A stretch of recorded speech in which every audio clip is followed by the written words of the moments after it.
যেহেতু আমরা সকলেই বাংলাদেশের নাগরিক, যদি আপনার দেশ না থাকে তাহলে আপনার ফাউন্ডেশনও থাকবে না, আপনার মাদ্রাসাও থাকবে না, আপনার দলও থাকবে না। তো প্রথমে আপনার দেশকে থাকতে হবে। তো আমরা যদি মনে করি যে আমরা আমাদের দাওয়াতি কাজ ভালোভাবে পরিচালনা করব, তাহলে সেই স্বার্থেও আমাকে দেশের পক্ষে, দেশের জন্য, দেশের হয়ে কথা বলতে হবে, কাজ করতে হবে। দেশের সকল পরিস্থিতি থেকে চোখ বন্ধ রেখে কখনোই আপনি আপনার দাওয়াতি কাজে পরিপূর্ণরূপে সফল হতে পারবেন না। আর ইসলামকে যদি আমরা শুধু মনে করি যে মসজিদের মধ্যে সীমাবদ্ধ বা আকীদার দার্সের মধ্যে সীমাবদ্ধ বা বিভিন্ন মতভেদপূর্ণ মাসলা মাসাইলের মধ্যে সীমাবদ্ধ, তাহলে আমরাই তো সবচেয়ে বড় সেকুলার। নাউজুবিল্লাহ মিন যালিক। তা আমরা কি সেকুলার? আপনারা কি বিশ্বাস করেন যে আপনারা সেকুলার? তাহলে যদি আপনি অস্বীকার করেন যে আমি সেকুলার না, তাহলে অবশ্যই আপনাকে রাষ্ট্র সংস্কার নিয়ে কথা বলতে হবে এবং আপনার আশেপাশে যা ঘটছে সে বিষয়ে আপনার অবস্থান থাকতে হবে। তো এই বিষয়টি প্রথমত আমি আপনাদের সামনে পরিষ্কার করার চেষ্টা করলাম যে আমরা যে যে জায়গায় থাকি, যে যে মানহাজ বা মাযহাবের অনুসারী হই, যে মাদ্রাসা, যে ফাউন্ডেশনের সাথে সম্পৃক্ত থাকি, যে দল বা যে সংগঠনের সাথে সম্পৃক্ত থাকি, আমাদের স্বার্থেই আমাদেরকে দেশের জন্য কাজ করতে হবে এবং কথা বলতে হবে। আর দ্বিতীয়ত আকীদার জায়গা থেকেই যদি আমি বলি যে আমি সেকুলার না, তাহলে শুধু ইসলাম মানে মসজিদের মধ্যে সীমাবদ্ধ থাকা, ইসলাম মানে শুধু আকীদার দাস বা ইসলাম মানে শুধু মতভেদপূর্ণ মাসালায় বক্তব্য দেওয়া, এইটা থেকেও আমাদের বেরিয়ে আসতে হবে। উদখুলু ফিস-সিলমি কাফা, পরিপূর্ণরূপে ইসলামে প্রবেশ করা। তো ইসলামের যে পলিটিক্যাল পয়েন্ট অফ ভিউ আছে, রাজনৈতিক দর্শন আছে, সেটি আমাদের তুলে ধরতে হবে এবং জানতে হবে। এবং আলহামদুলিল্লাহ এখন সেই সুযোগ এসেছে। এই জন্য আমি এখন যেখানেই যাই না কেন আমার বক্তব্যের বিষয়ে ঘুরে ফিরে ঠিক কেন নাই, এখন মানুষ যত ভালোভাবে এই জিনিস ক্যাচ করতে পারবে, আজ থেকে 16 বছর আগে গত 16 বছরে আমি বক্তব্য দিলেও মানুষ শুনতো না। আর হয়তো আগামী 1-2 বছর পরেও যদি পরিবেশ পরিবর্তন হয়, তখনও হয়তো মানুষ আর এই বক্তব্য শুনবে না, কিন্তু এখন শুনবে। এই জন্য এখন আমাকে ইসলামের পলিটিক্যাল পয়েন্ট অফ ভিউ, ইসলামের রাজনৈতিক দর্শন আমাকে পরিষ্কার করতে হবে। তো সর্বপ্রথম আমরা আকীদা দিয়েই আলোচনা শুরু করি। তখন বলবে রাজনীতির মধ্যে আবার আকীদা কিভাবে আসে? না, রাজনীতির মধ্যেও আকীদা আছে এবং সেটি ইসলামের শক্তিশালী অবস্থান। আল্লাহ সুবহানাহু ওয়া তাআলা পবিত্র কোরআন মাজিদে বলেন যে যারা আল্লাহ সুবহানাহু ওয়া তাআলার প্রতি বিশ্বাস স্থাপন করতে চায় তাদেরকে ইয়াকফুর বিত-তাগুত, সর্বপ্রথম তাগুতকে অস্বীকার করতে হবে। বারাআতুম মিনাশ শিরক, শিরক থেকে মুক্ত থাকার ঘোষণা দিতে হবে। তো তাগুতকে কুফরি করতে হবে, শিরক থেকে মুক্ত থাকার ঘোষণা দিতে হবে। এবং এই রকম কুফরি যে করতে হবে সেটার পক্ষে হাদিসও আছে। আজকে আমাদের মিরপুর 12 যে দাওয়া সেন্টার আছে, সেখানে আমরা কিতাবুত তাওহীদের দার্স দিচ্ছিলাম। প্রতি শনিবার আসর পর দার্সটা হয়। সেখানেও একটা হাদিস ইমাম মুহাম্মদ বিন আব্দুল ওয়াহ্হাব নিয়ে এসেছেন যে শুধু আমানা বিল্লাহ, শুধু আল্লাহর প্রতি ঈমান যথেষ্ট নয়, আল্লাহর প্রতি ঈমানের পাশাপাশি কুফরি থাকতে হবে আল্লাহ ব্যতীত আর যার ইবাদত করা হয় তার বিরুদ্ধে। এটা আল্লাহর আদেশ যে আমাকে ওপেন ঘোষণা দিতে হবে যে আমি যেমন আল্লাহর প্রতি ঈমান আনয়ন করি, তেমনি এই যে সমস্ত মূর্তির পূজা হয় এই সমস্ত মূর্তির আমি কাফের, কুফরি করলাম এই সমস্ত মূর্তি। তো ঠিক আপনাকে এরকম ঘোষণা দিতে হবে যে আমি যেমন আল্লাহর প্রতি বিশ্বাস স্থাপন করি তেমন আমি সেকুলারিজমের কাফের, ঠিক তেমন আমি ডেমোক্রেসির কাফের, আমি ডেমোক্রেসিকে অস্বীকার করি, কাফের আমি ডেমোক্রেসি, কুফরি করি। এবং এই আদেশ আল্লাহ সুবহানাহু ওয়া তাআলা পবিত্র কোরআন মাজিদে যেখানে স্পষ্টভাবে ঘোষণা করেছেন, সে আয়াতটা আপনাদের সাথে পেশ করি, যে আমি বানিয়ে বলতেছি এরকম না। সূরা মুমতাহিনার 4 নম্বর আয়াত, ক্বাদ কানাত লাকুম উসওয়াতুন হাসানাহ ফি ইব্রাহিম, তোমাদের জন্য উত্তম আদর্শ আছে ইব্রাহিমের মধ্যে, ওয়াল্লাযীনা মাআহ, আর ইব্রাহিমের সাথে যারা ঈমান আনয়ন করেছিল তাদের মধ্যে, ইয ক্বালু লিকাওমিহিম, যখন ইব্রাহিম এবং তার অনুসারীরা তাদের জাতিকে বলেছিল, মানে আমাকে এবং আমাদের অনুসারীদেরকে আমাদের জাতিকে বলে দিতে হবে। যেমন ইব্রাহিম আলাইহিস সালাতু ওয়াস সালাম এবং তার অনুসারীরা বলেছিল, কি বলেছিল? ইন্না বারাউম মিনকুম, তোমরা আর তোমরা যারা ইবাদত করো এগুলো থেকে আমরা মুক্ত।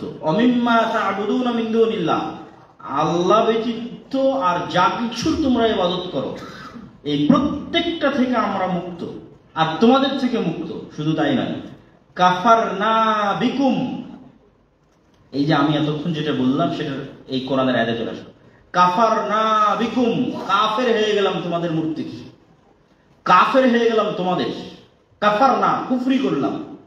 শুধু আল্লাহর প্রতি ঈমান যথেষ্ট নয়, আপনাকে স্পষ্টভাবে ঘোষণা দিতে হবে যে তোমরা যার আল্লাহ ব্যতীত আর যারা ইবাদত করছো সেগুলো সবগুলো আমরা ওপেন কুফরি করি, প্রকাশ্যে। তাহলে রাষ্ট্র সংস্কারে আমাদের চিন্তা ভাবনা কি? এই আয়াত থেকে স্পষ্ট যে আল্লাহ সুবহানাহু ওয়া তাআলার বিধিবিধান ব্যতীত আর যে কোনো বিধিবিধান দিয়ে রাষ্ট্র পরিচালনার যে সমস্ত থিওরি আছে, অন্তত ঈমানের জায়গা থেকে আমাদের ঈমানকে পরিষ্কার রাখার জন্য আমরা সেগুলোর প্রতি ঈমান আনি না কুফরি করি? তাহলে এক বাক্যে শেষ হয়ে গেল বাংলাদেশের সংবিধান অথবা বাংলাদেশের রাষ্ট্র সংস্কারের উপর যত আলোচনা আছে। শুধু তাই নয়, ওয়াবাদা বাইনানা ওয়া বাইনাকুমুল আদাওয়া ওয়াল বাগদা, আর এই ঘোষণার মাধ্যমে তোমাদের আর আমাদের মধ্যে শত্রুতা এবং যুদ্ধ শুরু হয়ে গেল। হাত্তা তুমিনু বিল্লাহি ওয়াহদাহ, যতক্ষণ না তোমরা এক আল্লাহর প্রতি পরিপূর্ণরূপে ঈমান আনয়ন না করো। সম্মানিত উপস্থিতি, আমরা এত শক্ত অবস্থান কি জন্য নিব? এত শক্ত অবস্থান এই জন্য নিতে হবে, যে সমস্ত থিওরি জন্মগতভাবে ইসলামের রাজনৈতিক শত্রু, সেই সমস্ত থিওরি দিয়ে কখনোই ইসলামের রাজনৈতিক উত্থান সম্ভব নয়। ওই সমস্ত থিওরির জন্মই হয়েছে যেন ইসলাম কখনো রাজনৈতিকভাবে ক্ষমতায় না আসতে পারে। তাহলে ওই যে আমার সাথে শত্রুতা এবং আমার সাথে হিংসা, এই ঘোষণার মাধ্যমে শুরু তোমাদের এবং আমাদের মধ্যে। তা আপনি যখন অন্তর দিয়ে বিশ্বাস করবেন যে এই সমস্ত থিওরির জন্মই হয়েছে এই জন্য যেন ইসলাম কখনোই রাজনৈতিকভাবে ক্ষমতায় আসতে না পারে, তাহলে ওই সমস্ত থিওরির সাথে কম্প্রোমাইজ করে কিভাবে আপনি ইসলামকে ক্ষমতায় নিয়ে আসবেন? ওই সমস্ত থিওরিকে আপনি তাহলে কিভাবে সহ্য করবেন? তবে চলমান পরিস্থিতিতে আমরা যত দাবি করছি সব দাবি যে মানা হবে, মানবে, এটাও সম্ভব। তাহলে আমাদেরকে আমাদের দাবিগুলোকে সংক্ষিপ্ত করে নিয়ে আসতে হবে। যে বাংলাদেশের সংবিধানের যে মৌলিক পয়েন্টগুলো আছে, এই মৌলিক পয়েন্টগুলো প্রত্যেকটাই, আমি যদি বাড়িয়ে না বলি, প্রত্যেকটাই এক একটা কমপ্লিট কোড অফ লাইফ তাদের দাবি অনুযায়ী, আমাদের দাবি অনুযায়ী না। যেমন বাংলাদেশের সংবিধানের মূলতন্ত্রের মধ্যে লেখা আছে সমাজতন্ত্র। সমাজতন্ত্র একাই তাদের দাবি অনুযায়ী একটা স্বয়ং সম্পূর্ণ আদর্শ, একটা দিন। আল্লাহ সুবহানাহু ওয়া তাআলা বলেছে, ওমাই ইয়াবতাগি গায়রাল ইসলামি দীনা, যে ব্যক্তি ইসলাম ব্যতীত অন্য কোন দিন অনুসরণ করবে ফালাই ইউকবালা মিন, কবুল করা হবে না। আসলে আপনি তো জানেনই না যে সমাজতন্ত্র একটা দিন, তখন এটা আপনার কাছে মেনে নেওয়া অনেক সহজ হচ্ছে। গণতন্ত্র তো একটা দিন, total complete code of life, যার জন্ম হয়েছে ইসলাম যেন কখনোই রাষ্ট্রীয় ক্ষমতায় না যেতে পারে রাজনৈতিকভাবে। সেকুলারিজম সম্পূর্ণরূপে একটা দিন, ধর্মনিরপেক্ষ মতবাদ। তাহলে একজন মুসলিম হিসেবে আপনি কি অন্য দিনের স্বীকৃতি দিবেন? আরো সহজ করে বলি, একজন মুসলিম হিসেবে কি আপনি হিন্দু ধর্মের মতবাদকে সাপোর্ট দিবেন? একজন মুসলিম হিসেবে আপনি কি খ্রিস্টান বা ইহুদি ধর্মের মতবাদকে সাপোর্ট দিবেন? তো একজন মুসলিম হিসেবে হিন্দু ধর্মের মতবাদ আপনার নিকটে যতটা ঘৃণ্য, বা হিন্দু ধর্মের মূর্তি আপনার অন্তরের কাছে যদি ঘৃণ হয়, তাহলে ওই মূর্তি আর সমাজতন্ত্র আর গণতন্ত্র আর জাতীয়তাবাদ এগুলো এক একটা মূর্তি, যার এই যুগে পূজা করা হয় এবং শিরক করা হয়। তাহলে এই শিরক থেকে আপনাকে মুক্ত ঘোষণা করতে হবে, অন্তত আপনার আকীদা পরিষ্কার থাকতে হবে না? আকীদা পরিষ্কার থাকতে হবে এই সমস্ত শিরক থেকে। এবং এই কথা আমি শুধু আজকে বলছি তা না, আল্লামা ইকবালও বলেছে।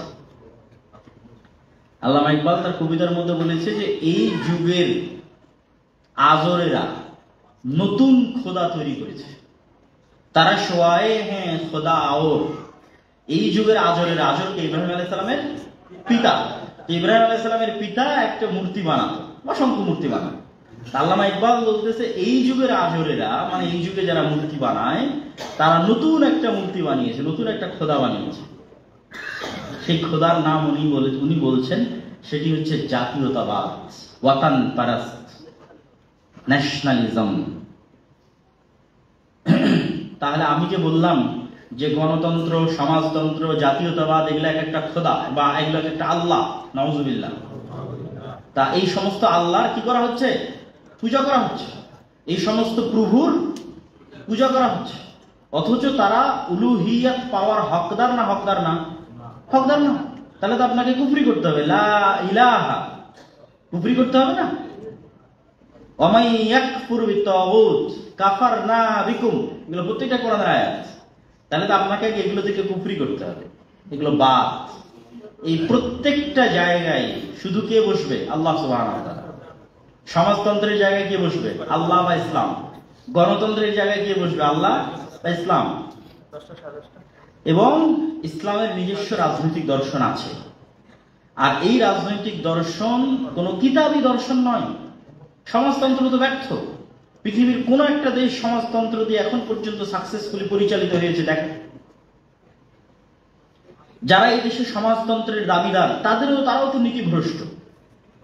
তারা স্বাধীনতার যুদ্ধকে পুঁজি করে রাশিয়ান সমাজতন্ত্রকে সাপোর্ট করে, আবার ঠিক চায়নার সমাজতন্ত্রের বিরুদ্ধে কিছু বলে না। চায়না তো স্বাধীনতার পক্ষে ছিল না 1971। এরকম আরো হয়তো গভীর আলোচনা করা যাবে, কিন্তু যে বিষয়টি আমি তুলে ধরতে চাচ্ছি সেটি হচ্ছে যে যতগুলো তন্ত্র মন্ত্র আছে, এগুলো পৃথিবীতে এখন পর্যন্ত মানুষের শান্তি নিরাপত্তা প্রতিষ্ঠায় ব্যর্থ।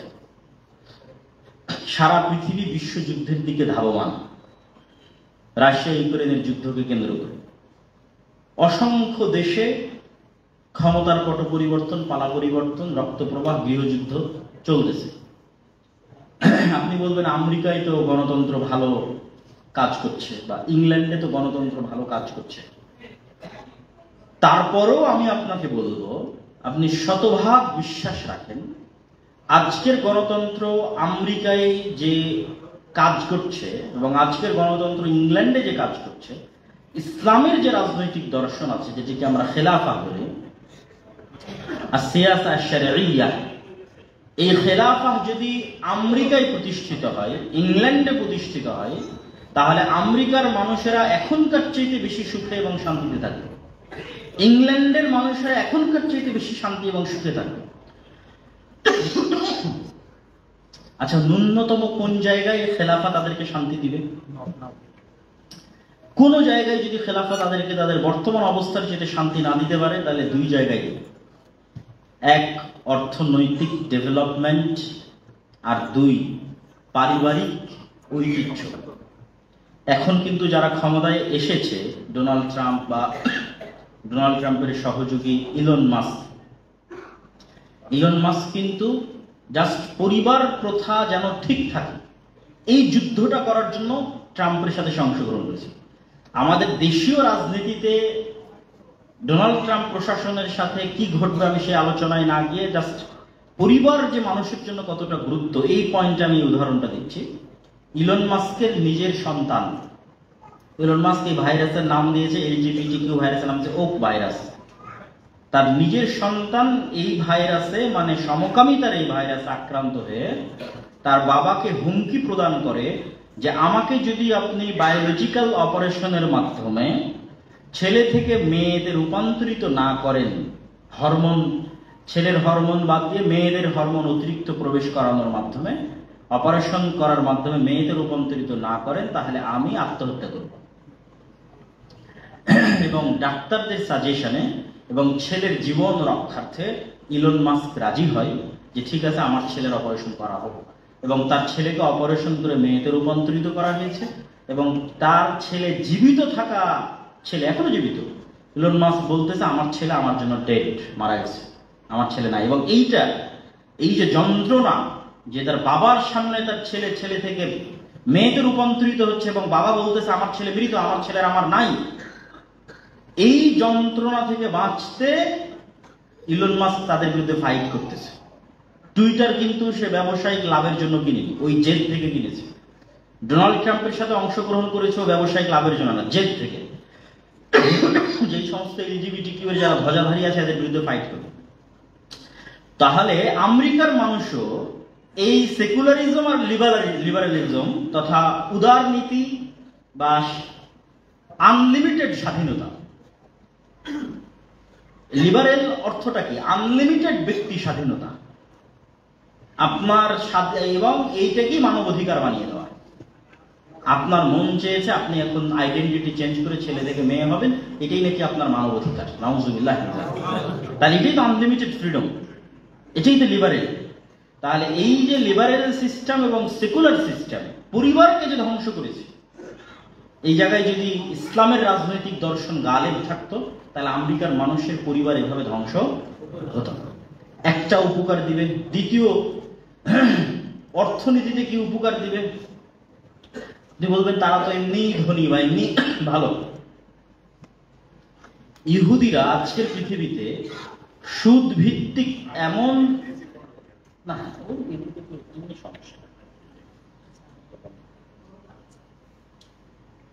ইহুদিরা বর্তমান পৃথিবীতে সুদ ভিত্তিক এমন একটা ইকোসিস্টেম তৈরি করেছে যেই ইকোসিস্টেমের বাইরে একজন মানুষকেও যেতে দিবে না।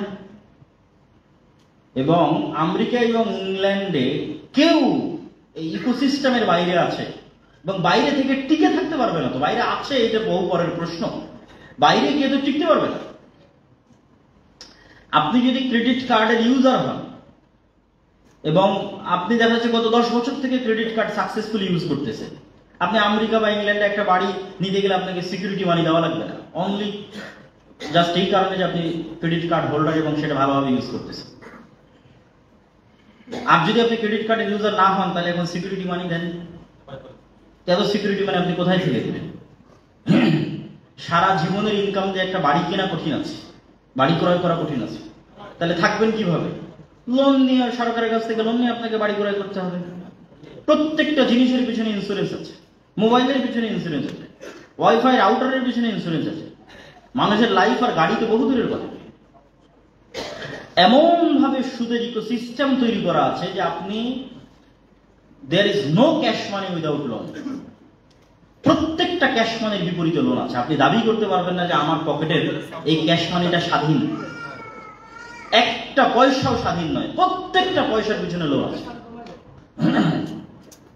তাহলে আপনি সবকিছুর দৃষ্টিকোণ থেকে স্বাধীন, কিন্তু অর্থনৈতিকভাবে স্বাধীন না। এই জন্য আপনি সঠিক কথা অনলি অর্থনীতির কারণে বলতে পারবেন না, সঠিক জীবনযাপন অনলি অর্থনীতির কারণে করতে পারবেন না। আর এইভাবে শুধু ব্যক্তি না, দেশ পর্যন্ত গোলাম হয়ে আছে, অর্থনৈতিক গোলাম। তাহলে যখন এই জায়গায় ইসলাম আসবে এবং ইসলামের যে অর্থনৈতিক সিস্টেম আছে, যেটা মানুষকে মুক্ত বাজার বা স্বাধীনতা দেয় অর্থনৈতিকভাবে এবং টাকাকে কুক্ষিগত করে না, কল্যাণমূলক চিন্তা করে, এইটা বর্তমান যারা আমেরিকা এবং ইংল্যান্ডের নাগরিক আছে তাদের জন্য হাজার হাজার গুণ উপকারী হবে। তাহলে ইসলামের এই রাজনৈতিক দর্শন বা রাজনৈতিক চিন্তা সমগ্র পৃথিবীর জন্য উপকারী, শুধু মুসলমানদের জন্য না। এই জিনিসটা আমরা বুঝতে পারি না। কেন বুঝাতে পারি না? ইসলামী খেলাফা মানে নেগেটিভ পিকচার, ইসলামী শাসন ব্যবস্থা মানে মিডিয়া নেগেটিভ পিকচার তুলে ধরে। ওখানে কল্লা উড়াই দিচ্ছে, ওখানে প্রকাশ্যে দৌড়া মারা হচ্ছে, ওখানে এই সেই ইত্যাদি অনেক কিছু। তথা ইসলামের যে ক্রিমিনাল ল আছে, এটা একটা পার্ট, একটা ছোট্ট থেকে ছোট্ট পার্ট, যে আপনি ক্রিমিনাল ল কিভাবে দেশে পরিচালনা করবেন। জাস্ট ওই জিনিসগুলোর প্রতি ফোকাস রেখে মানুষকে ভয় দেখানো হয়, দেখো এই হবে। কিন্তু ইসলামী খেলাফার যে পজিটিভ সাইড আছে, ভালো দিক আছে, এটা কখনই তুলে ধরা এবং পৃথিবীতে প্রতিষ্ঠিত, প্রমাণিত, বইয়ের কিতাবি থিওরি না। আজ থেকে 100 বছর আগে, 500 বছর আগে, 1000 বছর আগে এই পৃথিবীতে প্রতিষ্ঠিত এবং প্রমাণিত এই সিস্টেম যে সাকসেসফুল মানুষকে শান্তি এবং নিরাপত্তা দিতে। তো ইসলামী খেলাফার পজিটিভ সাইডগুলো বলতে গেলে আপনাকে সর্বপ্রথম মাথায় রাখতে হবে যে ইসলাম ন্যায়পরায়ণতা এবং সত্যবাদিতায় বিশ্বাস করে। যদিও এই কথা বলার কারণে আমি বিভিন্নভাবে সমালোচিত, কিন্তু মানুষকে আমি এটি বোঝানোর চেষ্টা করি যে আসলে আমার কথার দ্বারা কি উদ্দেশ্য এবং সেটি মানুষ বুঝুক। একজন মানুষ ব্যক্তিগত জীবনে সত্যবাদী না, ন্যায়পরায়ণ না, সে ক্ষমা চেয়ে নিয়ে ক্ষমা পেলে জান্নাতে অবশ্যই যেতে পারে, কিন্তু তাওহীদ ছাড়া সে কখনোই জান্নাতে যাবে না। অতএব তাওহীদই সবচেয়ে বড় সত্যবাদিতা, সবচেয়ে বড় ন্যায়পরায়ণতা। কেননা একমাত্র সত্য ইলাহকে আল্লাহ, আর আপনি আল্লাহ ব্যতীত অন্য কাউকে যদি ইলাহ মানেন তাহলে সেটি তো অন্যায়।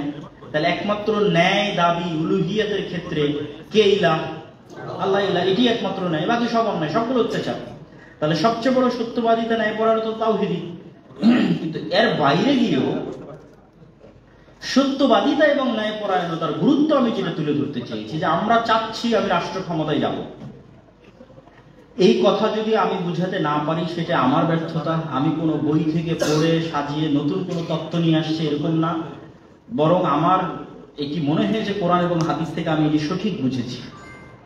সেটি কি? আল্লাহ সুবহানাহু ওয়া তাআলা নিজের জন্য জুলুমকে হারাম করেছেন। তার মানে সারা পৃথিবী আল্লাহ কিভাবে চালাচ্ছে? ন্যায়ের সাথে চালাচ্ছে। কিভাবে চালাচ্ছে? ন্যায়ের সাথে চালাচ্ছে। এই জন্য আল্লাহ সব জায়গায় যখন তার শক্তিমত্তার কথা বলেছে তখন বলেছে হাকিম, যে আমি আজিজ, যা ইচ্ছা তাই করতে পারবো, কেউ কোয়েশ্চেন করার নাই, কেউ প্রশ্ন করার নাই। কিন্তু আমি জুলুম করবো না, কেন? আমি হাকিম, আমি প্রজ্ঞাময়।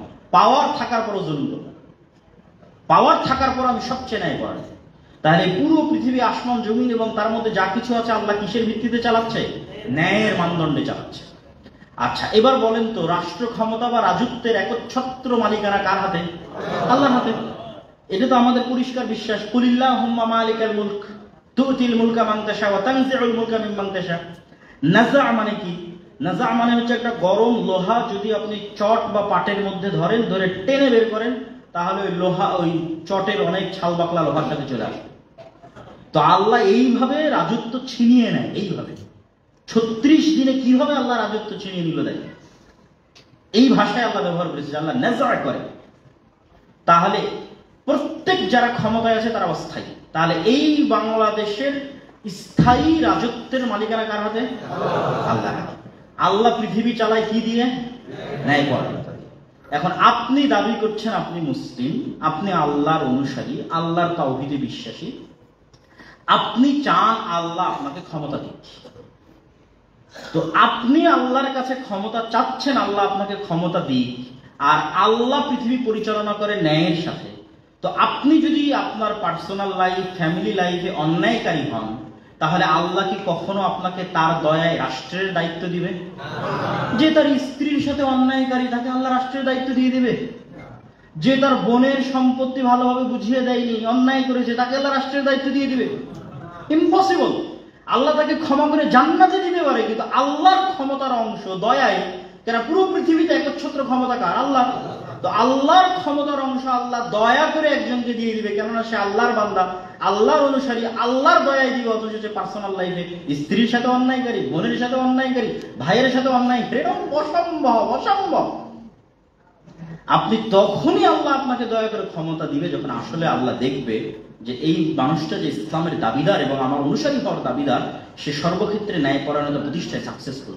সুতরাং সে আমার দয়ায় পৃথিবী পরিচালনার হক রাখে। আল্লাহ সুবহানাহু ওয়া তাআলা তখন তাকে দয়া করে রাষ্ট্র পরিচালনার অধিকার দিই। হ্যাঁ, আল্লাহর দয়াবাদে আপনি জোর করে নিতে পারেন, ভাই জোর করে তো অনেকেই নিয়ে আছে। এই জোর করে নিয়ে থাকায় তো আর ইসলামের কোনো উপকার অপকার নাই। বরং এই জোর করে নিয়ে আপনি কম্প্রোমাইজ করে জোর করে নিয়ে যদি আপনি জুলুম করেন এবং সেটা যদি ইসলামের নামে হয়, সেটা কিসের দুর্নাম? ইসলামের দুর্নাম। তো এই জিনিসটা বুঝার জন্য আপনাকে পুরো ইসলামের আমি সামারি আপনাকে তুলে ধরতেছি, এবং এর পক্ষে অসংখ্য এক্সাক্ট এইভাবে হাদিস দিতে পারবো না, কিন্তু অসংখ্য দলিল দিতে পারবো। আল্লাহ বলছে ইরহামু মান ফিল আরদি ইয়ারহামুকুম মান ফিস সামা। রাসূল সাল্লাল্লাহু আলাইহি ওয়াসাল্লাম বলেছেন যে তোমরা দুনিয়াবাসীর উপর দয়া করো, তাহলে আসমানবাসী তোমাদের উপর দয়া করবে। আপনি এখন আরেকজনের প্রতি জুলুম করবেন আর আল্লাহর কাছে দয়া চাইবেন? আপনি আরেকজনের প্রতি দয়া করেন, আল্লাহ আপনার প্রতি দয়া করবে। তার মানে ওই বৈশিষ্ট্যটা আপনার মধ্যে থাকতে হবে। তাহলে যেই বৈশিষ্ট্য দিয়ে আল্লাহ সারা পৃথিবীতে রাজত্ব পরিচালনা করতেছে, আপনি রাজা হতে চাইলে ওই বৈশিষ্ট্যের অধিকার হতে হবে। কিন্তু আপনারা মুসলমানরা আমাদের দেখেন যে আমরা অনেক কিছু শিখেছি, আমরা আকীদা শিখেছি, আমল শিখেছি, অনেক কিছু বিশুদ্ধ করেছি, এবং আমি এই বক্তব্য দিচ্ছি মানে আমি খুব ভালো, আমি এটি বলতে চাচ্ছি না। আমরা অধিকাংশই নিজ নিজ জীবনে অন্যায়ের সাথে যুক্ত, এবং ইসলাম মানে যে এই জিনিসটা বুঝতে হয় এটিও আমরা বুঝতে পারিনি, আমরা বক্তারাও মানুষকে বুঝাতে পারিনি। এটা কতটা লজ্জাস্কর হতে পারে যে একজন মানুষ মাথায় টুপি, মুখে দাড়ি দিয়ে বলতেছে যে সে প্রশ্ন ফাঁসের টাকা আল্লাহ রাস্তায় দান করে। এটা আমাদের জন্য লজ্জাস্কর, আমাদের আলেম ওলামাদের জন্য, যে আমরা তাকে বুঝাতে পারি না যে ইসলাম মানে আগে তোমাকে ন্যায়পরায়ণ হতে হবে। এবং এটা আমি হাদিস দিয়ে দলিল দিয়ে আপনাদের সামনে প্রমাণ দিচ্ছি একটু পরে। কিছুদিন আগে দেখবেন ভিডিওতে সাক্ষাৎকার দিচ্ছে, মাথায় সিজদার কপালের দাগ পড়ে আছে, সে কোন প্রশ্ন ফাঁসের জন্য কত টাকা নিত মানুষ ভিডিওতে দেখতেছে। তাকে আল্লাহ ক্ষমতা দিবে? সম্ভব। বরং সে আমাদের জন্য লজ্জার যে আমরা বুঝাতে পারিনি ইসলাম মানে। তাহলে এই সমস্ত মানুষগুলো কি? এই সমস্ত মানুষগুলো বা এই ধরনের মুসলমানেরা আসলে মুনাফিক। তাদের নেফাকি ঢাকতে তারা এই ধরনের বাহ্যিক রিচুয়াল গুলো অনুসরণ করে। ইসলামের যে বাহ্যিক রিচুয়ালস আছে, আনুষ্ঠানিকতা আছে, যা আল্লাহর নবী দিয়ে গেছে, সালাত, সিয়াম, হজ, যাকাত, এগুলো বাহ্যিক এবং আনুষ্ঠানিকতা। আপনি এবং আমি প্রকৃত অর্থে মুনাফিক। আমার মুনাফিকিটা যেন মানুষ বুঝতে না পারে, এই মুনাফিকিটা ঢাকতে আমি সালাতে যাই, আমি হজ করি, অসংখ্য কিছু, কিন্তু আসলে আমি মুনাফিক। দলিল কোথায়? রাসূলুল্লাহ সাল্লাল্লাহু আলাইহি সাল্লাম বলেছেন আরবা মান কুন্না ফি বা সালাসাতুন মান কুন্না ফি, তিনটা বৈশিষ্ট্য যার মধ্যে থাকবে, মুনাফিকান খালিসা, নিষ্কলুষ মুনাফিক, খাঁটি মুনাফিক। এই তিনটা বৈশিষ্ট্যের মধ্যে আল্লাহর নবী এটা বলেননি যে যে জেনা করে, যে মদ খায়, যে বিড়ি সিগারেট পান করে, বলেননি। কি বলেছেন? ইদা হাদ্দাথা কাযাবা, যখন কথা বলে মিথ্যা বলে। ওয়া ইদা ওয়াহাদা আখলাফা, যখন ওয়াদা করে তখন ভঙ্গ করে। ওয়া ইদা তুমিনা খানা, যখন তার কাছে কোনো কিছু আমানত রাখা হয় খেয়ানত করে। তা আমানত কি শুধু টাকা না দায়িত্ব? আমানত, দায়িত্ব আমানত। আপনি প্রিন্সিপাল আমানত, মাদ্রাসার প্রিন্সিপাল আমানত, দলের আমির আমানত, দলের সভাপতি আমানত, মসজিদের ইমাম আমানত, মসজিদ কমিটির সভাপতি আমানত। কিন্তু অধিকাংশই তাদের নিজ নিজ আমানতের জায়গায় কি করেছে? খেয়ানত করেছে। তাহলে ওসি, ডিসি, এসপি, প্রধানমন্ত্রী, এদের সবাইকে কি দেওয়া আছে? আমানত দেওয়া আছে। কিন্তু এই সমস্ত আমানত গুলোতে খেয়ানত করার মাধ্যমে এরা মুনাফিক হয়ে গেছে। কিন্তু এই মুনাফিকি ঢাকবে কি দিয়ে? ঢাকতে চলে গেছে হজ করতে। দলিল আল্লাহর নবীর হাদিস, এরা তো মুনাফিক, আল্লাহর নবী বলে দিয়েছে। তো আমরা মুসলমানেরা এই একটা জায়গায় পিছিয়ে থাকার কারণে নেতৃত্বে, আল্লাহর দয়া নেতৃত্বে যেতে পারতেছি না। যে আল্লাহর রহমতে আমি নেতৃত্ব দিব, সেই জায়গায় আমরা পৌঁছতে পারতেছি না। আর এইটা যে মুনাফিক, এটা আপনাকে বুঝতে হবে যে আপনি মুনাফিক।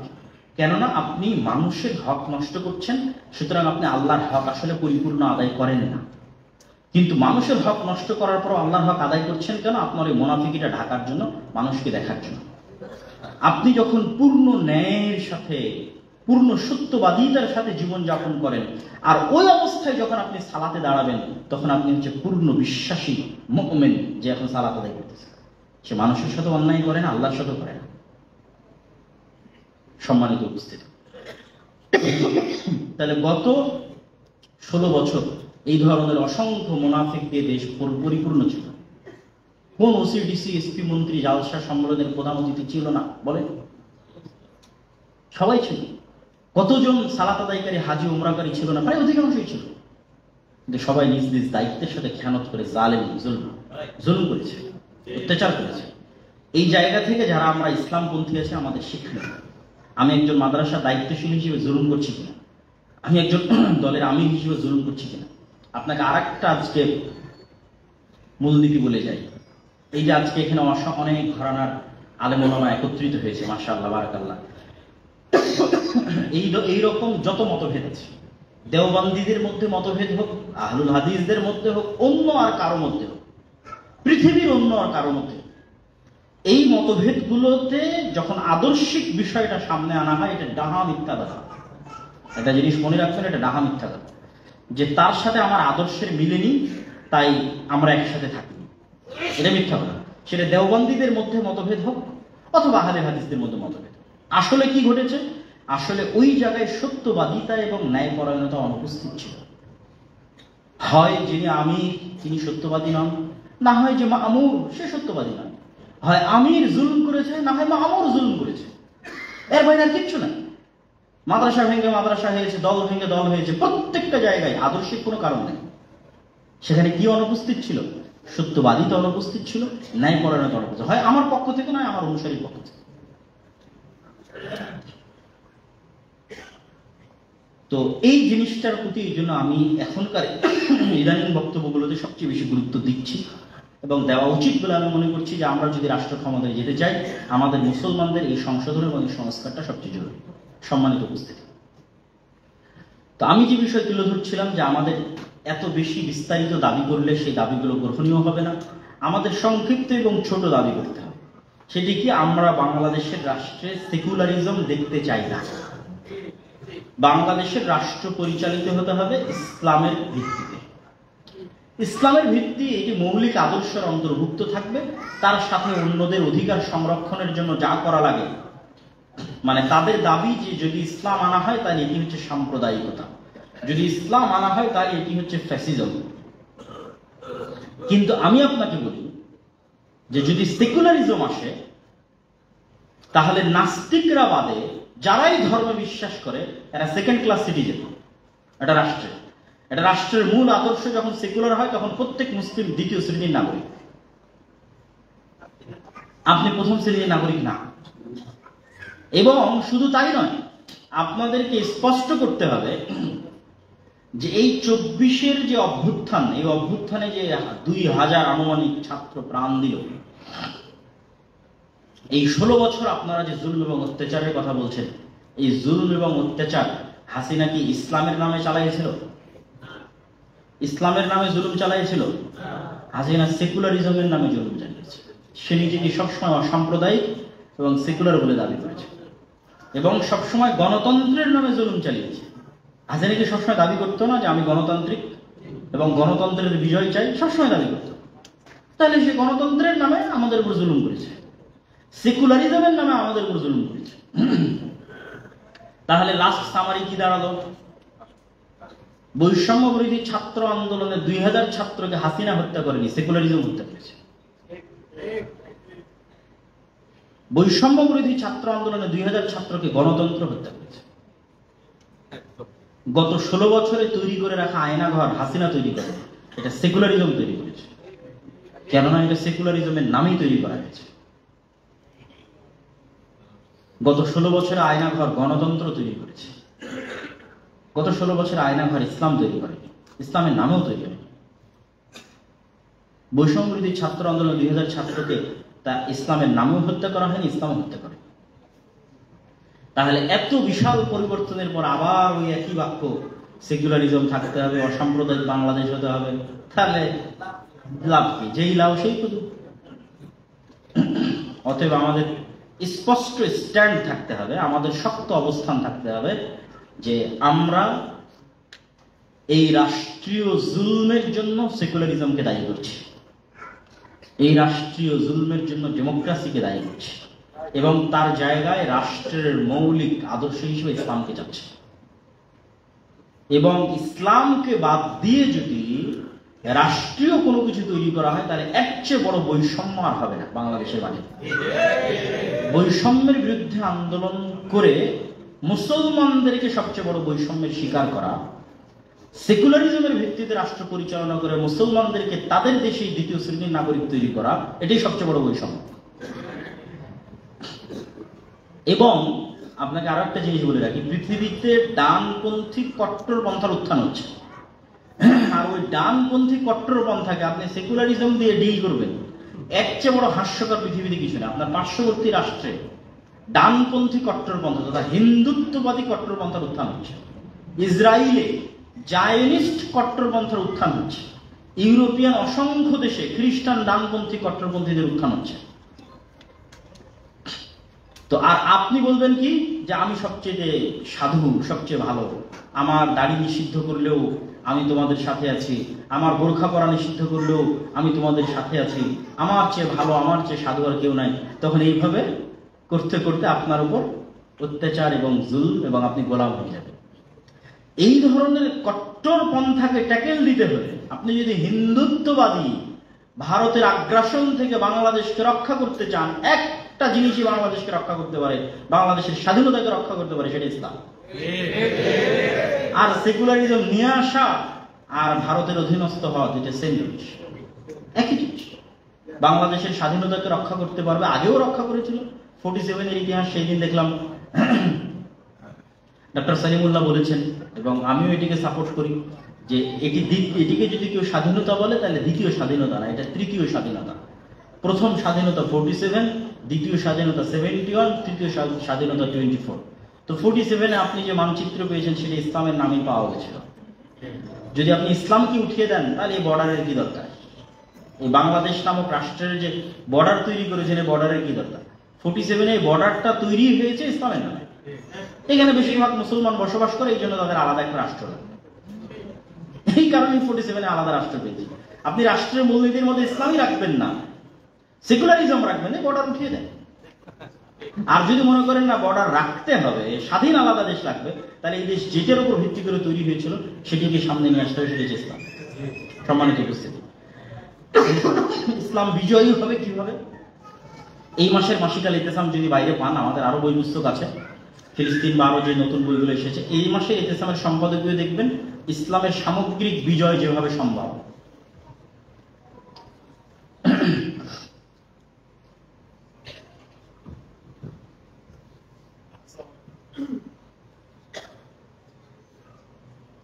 ইসলামের সামগ্রিক বিজয় যেভাবে সম্ভব, এই মর্মে মাসিকাল ইতিসামের এই মাসে একটা সম্পাদকীয় আছে। যদি কারো পক্ষে পড়া সম্ভব হয় পড়বেন। আমি জাস্ট সামারি বলি, এই 5ই আগস্ট বা জুলাইয়ের যে অভ্যুত্থান, এই অভ্যুত্থানের স্টেক হোল্ডার মুসলমানেরা হতে পারলো না কেন? এর চেয়ে বড় সুযোগ মুসলমানেরা স্টেক হোল্ডার হবে বাংলাদেশে আসে, বাংলাদেশের গত 50 বছরের ইতিহাসে আসে, তারপর মুসলমানেরা পারলো না কেন? সব স্টেক হোল্ডার তো এনজিওরা হয়ে বসে আছে। তার সবচেয়ে বড় কারণ হচ্ছে মুসলমানদের নিজস্ব শক্তিশালী কোনো প্রতিষ্ঠান ছিল না। মুসলমানদের না নিজস্ব শক্তিশালী কোনো মিডিয়া আছে, মুসলমানদের না নিজস্ব শক্তিশালী কোনো অর্থনৈতিক প্রতিষ্ঠান আছে। আমরা কত কষ্ট করে একটা মাদ্রাসা চালাই, একটা শিক্ষা প্রতিষ্ঠান চালাই, ব্রাকের বাৎসরিক ইনকাম 12,000 কোটি টাকা, বাৎসরিক আয় ব্যয় 12,000 কোটি টাকা। আপনার মাদ্রাসার কত? সারা বাংলাদেশের সব মাদ্রাসা মিলে কত? তাহলে মুসলমানদের প্রতিনিধিত্বকারী কোনো অর্থনৈতিক শক্তিশালী প্রতিষ্ঠান না থাকায়, প্রতিনিধিত্বকারী শক্তিশালী কোনো মিডিয়া না থাকায় মুসলমানেরাই জীবন দিল, মুসলমানেরাই আন্দোলন করলো, কিন্তু রাষ্ট্রে তাদের কোনো স্টেক নাই। একই ঘটনা 47-এও ঘটেছিল। শায়েখ আছেন, শায়েখ ভালো ইতিহাস বলতে পারবেন। দীর্ঘ 190 বছরের আন্দোলনে রক্ত দিয়েছে ভারতের স্বাধীনতার জন্য, পাকিস্তানের স্বাধীনতার জন্য, বাংলাদেশের স্বাধীনতার জন্য ব্রিটিশদের বিরুদ্ধে মুসলমানেরা। কিন্তু ব্রিটিশরা যখন এই দেশ 47-এ ছেড়ে দিয়ে গেল, কোন মুসলমান মুজাহিদদের হাতে দেশ দিয়ে যায়। তারা তাদের মতো সেকুলার আগে 1935 বা তার আগে থেকে ভারত শাসন আইন তৈরি করার মাধ্যমে তৈরি করেছে, ওই সমস্ত সেকুলার মুসলিমদের হাতে দেশ দিয়েছে, কিন্তু রক্ত দিয়েছে মুসলমানের। এই 24-এর আন্দোলনে মুসলমানের সন্তানেরা রক্ত দিল, আর রাষ্ট্রের গদিতে বসলো এনজিওরা, আর সেখান থেকে বসে নাকি সেকুলারিজমের গুলি আওড়ায়। এর চেয়ে বড় বৈষম্য হতে পারে? অসম্ভব। এর চেয়ে বড় বৈষম্য হতে পারে? তাহলে আপনাদের শক্তিশালী প্রতিষ্ঠান লাগবে, দাওয়াতি কাজ করতে হবে, দাওয়াতি কাজ নবীদের বৈশিষ্ট্য। আল্লাহ এখনো যদি বাংলাদেশে কোনো নবী পাঠাতেন, তিনিও দাওয়াতি কাজই করতেন। তো আল্লাহ সুবহানাহু ওয়া তাআলা নবী পাঠাবেন না, তো নবীদের উত্তরসূরিরা আছে, তাদের কি কাজ? দাওয়াতি কাজ করতে হবে এবং নিঃস্বার্থ দাওয়াতি কাজ হতে হবে। আমরা গত 16 বছর যতজনের কাছে গেছি স্বার্থের জন্য গেছি, এখনো যে যাচ্ছি তাও স্বার্থের জন্য। নিঃস্বার্থ যেতে হবে। স্বার্থের জন্য বলতে আমি মানে খোলাখুলি বলতেছি আর কি, যে গত 16 বছর কোনো এমপির কাছে গেছি, ভাই আমার মাদ্রাসার এটা একটু আটকাছে করে দেন, আমার দলের এটা একটু সমস্যা যদি করে দেন, ভাই আমার নামে একটা মামলা দেখে দেন। নিঃস্বার্থভাবে বললে ইসলামের দাওয়াত নিয়ে তো আমি এমপির কাছে যাইনি, কিন্তু ওসিডিসি এসপি মন্ত্রীর কাছে তো কোনোদিন যাইনি। নিঃস্বার্থ দাওয়াতি কাজ লাগবে, এর ইম্প্যাক্ট আছে, প্রভাব আছে। নিঃস্বার্থ দাওয়াতি কাজ লাগবে, শক্তিশালী প্রতিষ্ঠান লাগবে, এবং এই গোলামির যে মাইন্ড সেট আপ আছে, 190 বছর ব্রিটিশদের কলোনিয়াল গোলামির মাইন্ড সেট আপ, এটার উপর আমি রাজশাহী বিশ্ববিদ্যালয়ে লম্বা আলোচনা করেছিলাম, আজকে বিস্তারিত করতেছি, ওখান থেকে শুনে নেবেন। এই গোলামির মাইন্ড সেট আপ থেকে বেরিয়ে আসতে হবে। মুসলমানদেরকে নিজেদের দিনের উপর কট্টর হতে হবে, আর এই সমস্ত কুফরি মতবাদের সাথে প্রকাশ্যে কুফরি করতে হবে। যে প্রকাশ্যে আমি আজকে থেকে নিজেকে প্রকাশ্যে এই সমস্ত মতবাদের কাফের ঘোষণা করতেছি, এই সমস্ত মতবাদের সাথে কুফরি করলাম। আরবিতে আল্লাহ কোরআনে যেমন বলেছে কাফারনা বিকুম ওমাই ইয়াকফুর বিত্তাগুত, এই সমস্ত কুফরি মতবাদের সাথে কুফরি করলাম। এবং নিজের দ্বীনের উপর অটল থাকতে হবে, ব্যাপকভাবে দাওয়াতি কাজ করতে হবে, শক্তিশালী প্রতিষ্ঠান তৈরি করতে হবে, কলোনিয়াল গোলামের মাইন্ড সেট আপ থেকে বেরিয়ে আসতে হবে। আল্লাহ সুবহানাহু ওয়া তাআলা বাংলাদেশের মুসলমানদেরকে তাদের দ্বীনের উপর অটল থাকার তৌফিক দান করুক, আল্লাহুম্মা আমিন। এবং বাংলাদেশের স্বাধীনতাকে অটুট রাখুক, আল্লাহুম্মা আমিন। এবং বাংলাদেশকে আল্লাহ সুবহানাহু ওয়া তাআলা তার দরবারে অদূর ভবিষ্যতে দারুল ইসলাম হিসেবে কবুল করুক, আল্লাহুম্মা আমিন। আসসালামু আলাইকুম ওয়া রাহমাতুল্লাহি ওয়া বারাকাতুহু।